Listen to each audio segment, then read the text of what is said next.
Well, apart from his talent, his form, was fantastic last year. Finished second, the best and fairest.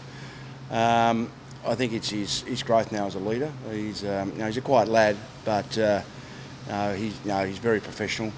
Works extremely hard. He's improving all the time, and as I said, he's got a lot of talent. But I think there's just this leadership where he's prepared to challenge players, but at the same time give direction. So I think it's an exciting future with him.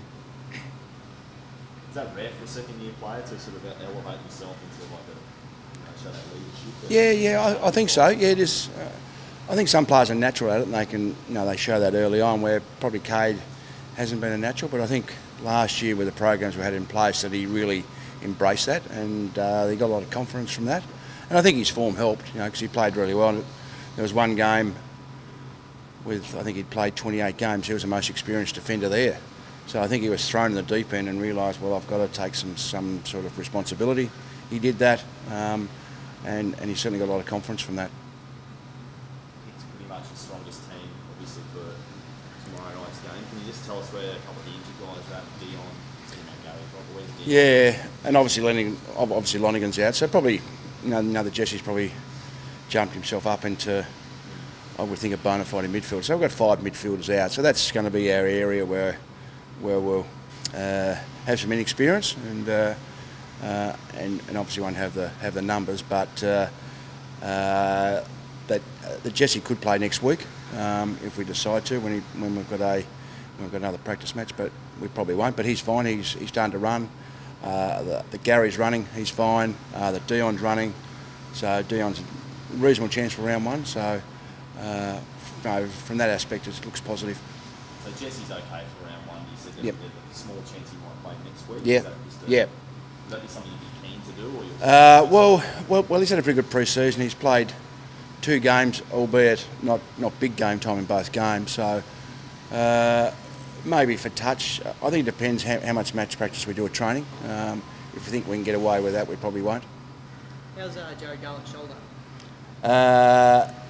It's not too bad. He trained yesterday, so he's certainly available, but he won't be playing in the ones. He'll be playing in the seconds in the NEFL team if he plays on Saturday. So it's just more of a cautious thing for Friday? Just kind of... No. We just felt that he needed to go back and get some form, so he'll be back in the NEFL. Okay. And considering it's the last year out before round 1, being out with some of the best squad, how much more of an onus will there be on the quality of execution and also the patterns of the guys out there? Oh yeah, there's a fair bit of bonus on that every week. I mean, playing against a very good side is a great test for us. So I think it's a great tuning up for round 1, playing against a team the quality of Adelaide. They've got a very good potent attack, and they're very good in the centre square. So I think for our players to be able to execute the plans we've got in place will be a good test for them.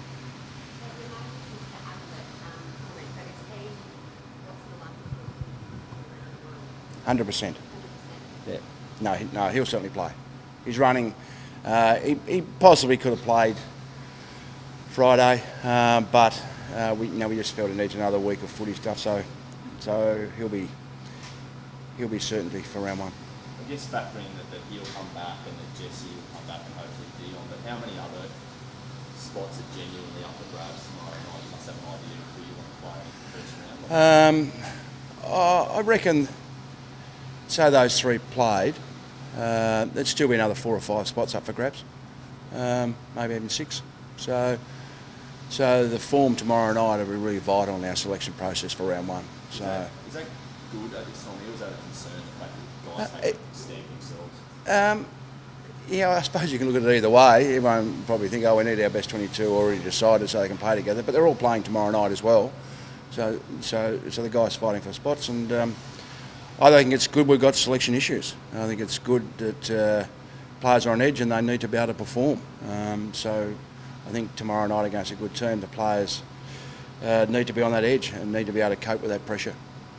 Even though a couple of those mids are coming back, I know it's pre-season, but you sort of think, here we go again, we've had the bad luck with the midfielders already.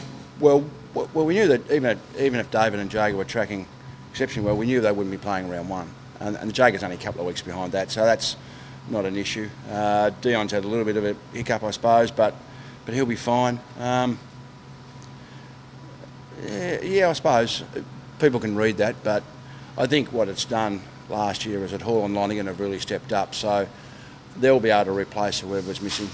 So we're fairly comfortable with our midfield. Tommy Keogh and Ryan Davis, the rookies named for Friday's game. Is that any indication of if they may be front runners if you need an upgrade for Davis while he's in? Yeah, no doubt. They're in line for round one, so they're going to be dependent on their forms. Obviously, Tom's fighting for a spot in the back six, which is a spot vacant at the moment. So, and that Ryan's in the mix in the forward line. So, as I said before, there's a few spots up for grabs, and that's two of them. So.